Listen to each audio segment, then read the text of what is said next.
Hər vaxtınız xeyir olsun. Mən Rəvani Aysiman. Azərbaycan dili və ədəbiyyat müəllimiyəm. Azərbaycan dilini daha yaxşı öyrənmək istəyən şəxslər üçün video dərslər hazırlayıram. Yəni YouTube sinifimə xoş gəlmisiniz.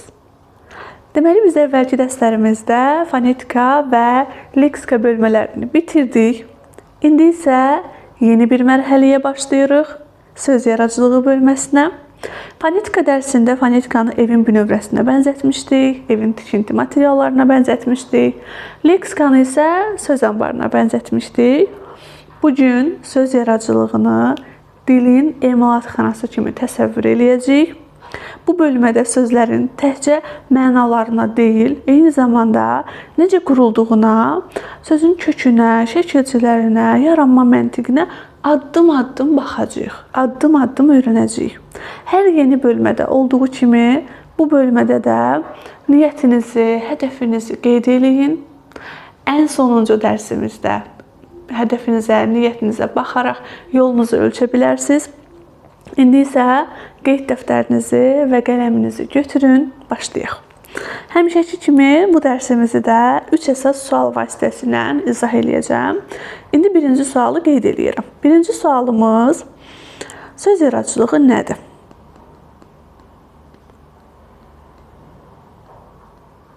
Aha. Baxın, bunu bilsək, artıq zehnimizdə çox sualların cavabı bizim üçün aydın olacaq. Deməli, söz yaradıcılığı sözlərin tərkibindən, baxın yazıram, tərkibindən, quruluşundan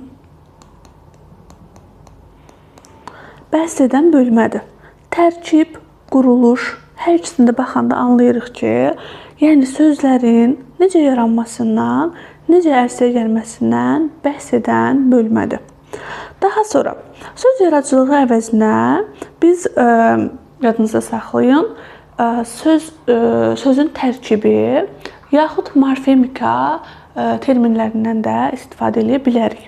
Testdə görsəz və yaxud da hər hansı bir yerdə görsəz, yəni çaşıb qalmayın. Həmin anda xatırlayın ki, söz yaradıcılığı, sözün tərkibi, morfemika hər üçü eyni mənaya gəlir. Hər üçü bu bölmənin adıdır. Aha. Daha sonra bölmə haqqında məlumat verdim.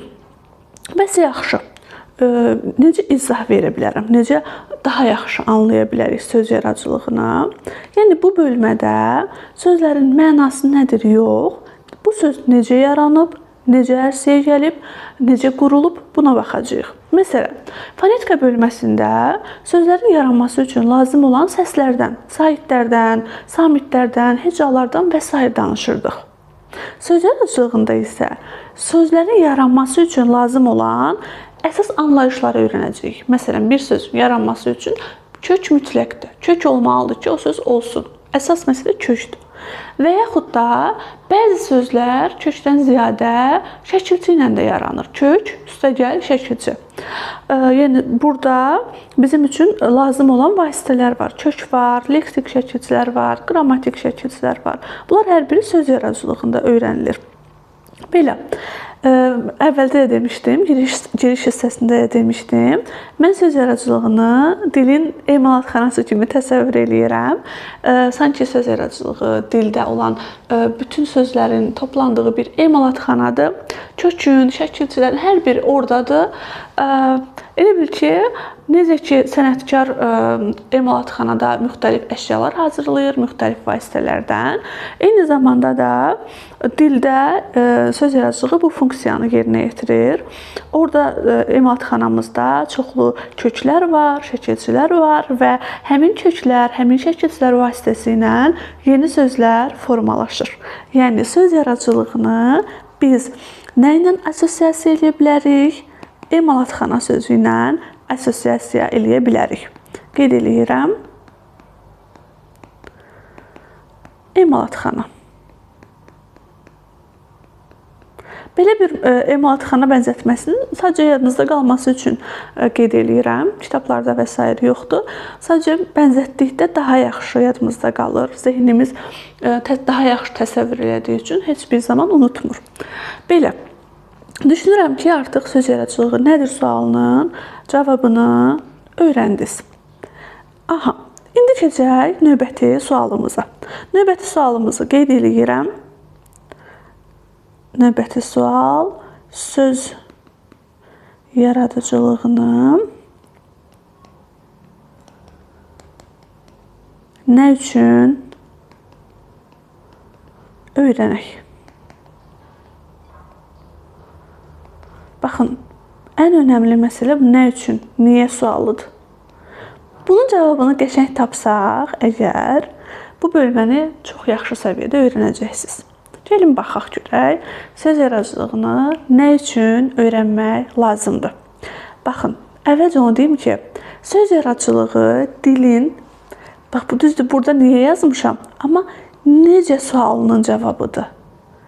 Yəni dildə o necə sualını veririk, görəsən bu söz necə yaranıb, görəsən bu sözün kökü nədir, görəsən burada şəkilçi nədir, yəni necə sualının cavabıdır. Əslində niyə sualı qeyd eləmişəm, amma əslində söz yaradıcılığı dilin necə sualına cavabıdır.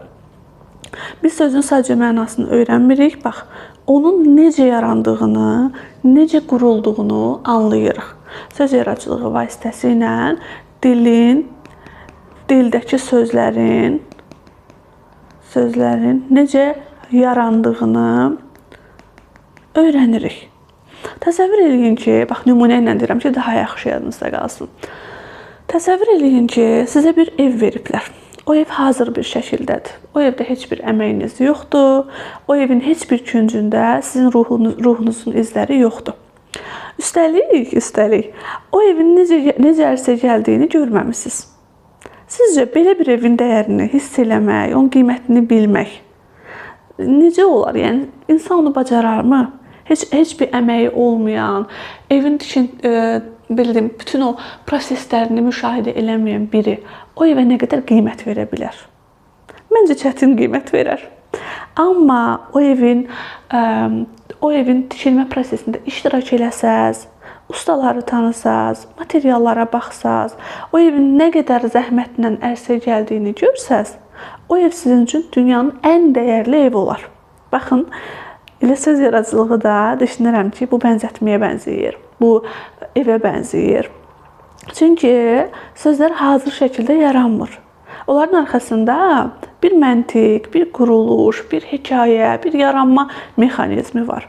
Biz bu sistemi tanıdıqca, bu məntiqi bildikcə artıq anlayırıq ki, bu sözün kökü budur, bu söz belə olub yaranıb, bu söz bu şəkilci vasitəsilə yaranıb və yaxud da bu sözlə bu sözün kökləri eynidir. Bu şəkildə daha dərin analiz edə bilirik dili. Yəni söz yaradıcılığını öyrəndikcə həm dilin məntiqini anlayırıq, həm də dilə daha şüurlu şəkildə yanaşırıq. Yəni bu bölməni öyrəndikcə hər şey, dildəki olan sözlər, hər biri sizin üçün daha aydın görünür. Ümid edirəm ki, bu sualı da cavablandıra bildim. İndi keçək növbəti sualımıza. Bu artıq bizim sonuncu sualımızdır. Bu sonuncu sual vasitəsilə söz yaradıcılığı haqqında ümumi məlumatların hər birini sizə göstərəcəm, qeyd eləyəcəm. Növbəti sualımız yazıram. Söz yaradıcılığında nələri mütləq bilmək lazımdır? Bax, bu nələri qeyd etdiyim hissə söz yaradıcılığı haqqında ümumi məlumatlardır. Birinci məsələ nədir? Birinci məsələ odur ki, bəzən, bax bunu yuxarıda da qeyd eləmişdim, bəzən söz yaradıcılığı əvəzinə sözün tərkibi yaxud morfemika terminləri istifadə olunur. Yəni hər üç termin eyni mənaya gəlir. Morfemika biraz sizin üçün yeni ola bilər. O da morfem sözündən yaranıb. Morfem də Yunanca forma deməkdir. Yəni sözün leksik və ya qrammatik məna daşıyan hissələridir. Yəni kök və yaxud şəkilci morfem adlanır. Aha, bəs kök və şəkilci nədir? Baxaq görək, kök nədir, şəkilci nədir? Aha, bax, əvvəlcə kökü öyrənin. Elə kök əslində ağacın kökü, bitkinin kökü, gülün kökü. Baxın, hər birində əsas olan nədir? Kökdür. Elə o nümunələrlə yadda saxlayın. Kök sözün ayrılıqda işlənə bilən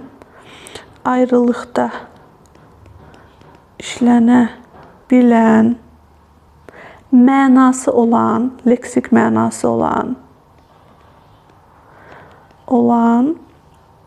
hissəsidir.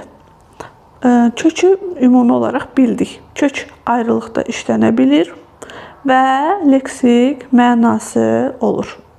Bəs şəkilci nədir? Şəkilcini də qeyd edirəm. Baxın, bunun əksidir. Leksik mənası yoxdur.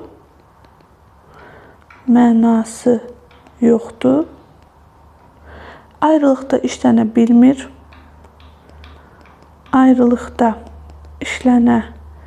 bilmir. Kökə qoşulur.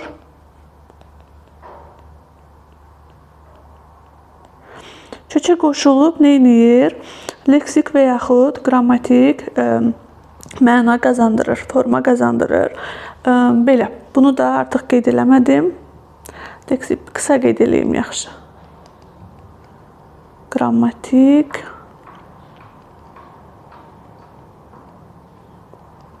məna qazandıran hissəsidir. Deməli, əsas terminləri öyrəndik. Morfemika, kök, şəkilci. Kök ayrılıqda işlənə bilir, leksik mənası olur. Şəkilci isə ayrılıqda işlənə bilmir, leksik mənası olmur. Nümunə ilə baxsaq, daha yaxşı yadınızda saxlaya bilərsiniz. Məsələn, sənət sözü, sənətkar, sənətdən, sənətlər. Baxın, ayrılıqda işlənə bilir. Sənət sözün köküdür. Sənətkar artıq sənət sözünə yeni bir şəkilci artırılıb və nə olub? Yeni bir məna qazanıb, yeni bir söz yaranıb. Deməli, bu kar nədir? Şəkilcidir. Baxaq, sənətdən. Burada sözün kökü yenə də sənətdir. Dən şəkilcidir. Yeni məna qazanmayıb, yəni leksik məna dəyişməyib, lakin qrammatik cəhətdən forması dəyişib. Bu adlıq haldadır, bu artıq çıxışlıq haldadır. Sənətlər yenə də məna dəyişməyib, lakin sənət təkdir, sənətlər isə çoxdur. Deməli, qrammatik cəhətdən forması dəyişdi. Bu da şəkilci sayılır. Şəkilci. Deməli, biz gördük ki, baxın, ayrılıqda işlənə bilən hissə kökdür. Amma məsələn, ləri ayrılıqda işlədə bilmirik axı. Lər şəkilcidir, dən şəkilcidir, kar şəkilcidir. Belə, kök və şəkilci haqqında ümumi olaraq məlumat bu qədər kifayətdir. Növbəti dərsimizdə daha ətraflı danışacağıq onsuz. Ümumi olaraq, son olaraq kökün əsas xüsusiyyətlərini də deyim, bu hissəni yekunlaşdıraq. Deməli, kökün əsas xüsusiyyətləri hansılardır? Testlərə düşə bilər. Kök leksik mənaya malik olur. Yəni, ayrılıqda işlənə bilir. Xüsusi bir mənası olur. Məsələn, sənətin mənası var, lakin lərin xüsusi bir mənası yoxdur. Kök sözün əsasını təşkil edir. Bir sözün yaranması üçün ən önəmli məsələ kökdür. Kök olmalıdır ki, ona şəkilci artıraq və yeni bir söz yaransın. Sonra sözün kökü fonetik cəhətdən əsasən sabit qalır. Dəyişən isə əsasən şəkilcidir. Baxın, sənət burada bir dənə kökdür. Ona 3 dənə fərqli şəkilci artırdıq. Dəyişən hissə şəkilcilərdir. Sabit hissə isə kökdür. Bu eyni zamanda da fonetik cəhətdən daha çox tələffüzdə də, məsələn, kök daha çox sabit qalır, dəyişilən hissə daha çox şəkilci olur. Daha sonra kök şəkilsiz halda ayrılıqda işlənə bilir. Bunu yuxarıda qeyd eləmişdik. Sözün ayrılıqda işlənə bilən hissəsinə kök deyilir. Eyni kök müxtəlif şəkilçilər qəbul eləyə bilir. Eyni kök sənəd, məsələn burada kər artırdıq, burada dən artırdıq, burada isə lər artırdıq. Bunu da yadda saxlayın. Daha sonra onu yadda saxlayın ki, Azərbaycan dilində baxın, milli mənşəli sözlərin kökünə şəkilçilər əsasən sona artırılır. Deməli, Azərbaycan dilində, bunu da qeyd edeyim, şəkilçi əsasən hara artırılır? Sona artırılır. Məsələn, sənəd kar, sənəddən, sənədlər. Gördünüz də, əvvəlcə kök gəldi, sonra isə şəkilçi gəldi. Azərbaycan dilində əsasən bu belədir. Əvvəl kök, sonra şəkilçi. Lakin bəzi alınma sözlərdə şəkilçilər kökdən əvvəl də işlənə bilir. Məsələn, bi-vəfa. Burada bi ön şəkilçidir, vəfa isə kökdür. İndi növbəti dəstə işarələri daha ətraflı izah edəcəm. Deməli, bu xüsusiyyət alınma sözlərə aiddir. Azərbaycan dilində əvvəlcə kök, sonra isə şəkilçi gəlir. 2 dənə istisna sözümüz var. Onları yadda saxlayın. Biri nadinc sözüdür. Digəri isə nakişi sözüdür. Yəni, milli olmağına baxmayaraq, burada ön şəkilçidən istifadə olunub. Dinc kişi, bu şəkildə yadda saxlayın. Dinc kişi, hər ikisi istisna sözdür. Burada ön şəkilçi, baxmayaraq ki, söz millidir, lakin ön şəkilçi istifadə olunub. Belə. Kök və şəkilçi haqqında bu qədər. Ümid edirəm ki, hər bir şey aydın oldu sizlər üçün. Aha, indi son olaraq söz yaradıcılığı haqqında ümumi məlumatlarda söz yaradıcılığının əsas üsulları haqqında danışmaq istəyirəm. 3 əsas üsul var. Hər birini qeyd edeyim sizlər üçün. Birincisi leksik üsuldur. Leksik. İkincisi morfoloji. Aha. Üçüncüsü isə sintaktik. Bu 3 üsul haqqında qısa məlumat verirəm. Çünki orta məktəb səviyyəsində yəni çox qısa məlumatınız olsa kifayətdir. Çox uzun danışmağa ehtiyac yoxdur. Sadəcə ümumi olaraq onu deyə bilərəm ki, dil tarixi bir hadisədir və xalqın düşüncə tərzini, inkişaf yolunu özündə əks elətdirir. Xalqın düşüncə tərzi, inkişaf yolu dəyişdikcə dil də dəyişir, dildə zənginləşir, yeni sözlər yaranır, yeni sözlər artırılır. Bu yeni sözlərin yaranmasında da əsas məsələ söz yaradıcılığıdır. Baxaq görək hansı üsullarla yeni sözlər yaranır. Birinci üsul leksik üsuldur, leksik yollandır. Burada nəyə yadda saxlayın? Burada var olan bir söz zamanla artıq başqa mənada da istifadə olunur. Əvvəlki bölməmizdə, leksika bölməsində amonimlərdən danışmışdıq. Yəni, daha çox burada amonimlik müşahidə olunur. Məsələn, qol sözü, insanın qolu, əvvəlcə o söz istifadə olunub, sonra amonimliyi meydana gəlib, amonimliyi yaranıb. Məsələn, qolun hərəkəti ilə yaranan imza nə adlanıb? Eyni zamanda qol adlanıb. Məsələn, qol nümunəsini yadda saxlaya bilərsiniz. Və yaxud da bazar sözünü yadda saxlaya bilərsiniz. İnsanların alış-veriş elədiyi yer bazar və daha çox bazara getdikləri gün bazar günü. Bu şəkildə adlandırıblar. Yəni, zamanla yeni sözlər yaranıb, amonimlik yaranıb. Belə. Daha sonra morfoloji üsulda, bax, morfolojide bizim açar sözümüz şəkilçidir. Morfoloji üsulda sözə şəkilçi artırıb yeni söz yaradırıq. Məsələn, sənətkar, bayaq da yazmışdım. Sənət sözü var idi, ona bir şəkilçi artırdıq, yeni bir söz yaratdıq. Sintaktikdə isə, baxın, s hərfi ilə başlayır, söz yazıram ki, yadınızda qalsın. Deməli, daha çox mürəkkəb sözlər yaranır burada. Baxın, 2 və daha artıq sözün birləşməsi ilə. Burada baş hərf S, burada da söz. 2 və daha artıq sözün birləşməsi ilə yaranan yeni sözlər. Burada daha çox mürəkkəb sözlər. Məsələn, yaza bilərik ayaqqabı. Yəni ayaq sözü də dildə var, qap sözü də var. İkisini birləşdirib yeni mənalı söz yaratdıq. Belə, morfolojini yadda saxlayın şəkilçi ilə, sintaktiki yadda saxlayın sözlə, yəni mürəkkəb sözlər. Leksikdə isə var olan sözün yeni məna qazanması ilə, qol nümunəsindən yadda saxlaya bilərsiniz. Belə, söz yaradıcılığı haqqında ümumi məlumatlardan bu qədər kifayətdir. Artıq gələn dərsimizdə kök haqqında daha ətraflı danışacağıq. Leksik şəkilcilər, qrammatik şəkilcilər haqqında daha ətraflı danışacağıq. Hər birinin öz işarəsi, öz xüsusiyyətlərini daha ətraflı öyrənəcəksiniz. Bu dərslik bu qədər. Şərhlərinizi, suallarınızı rəylər hissəsində yaza bilərsiniz. Hələlik, xudahafiz.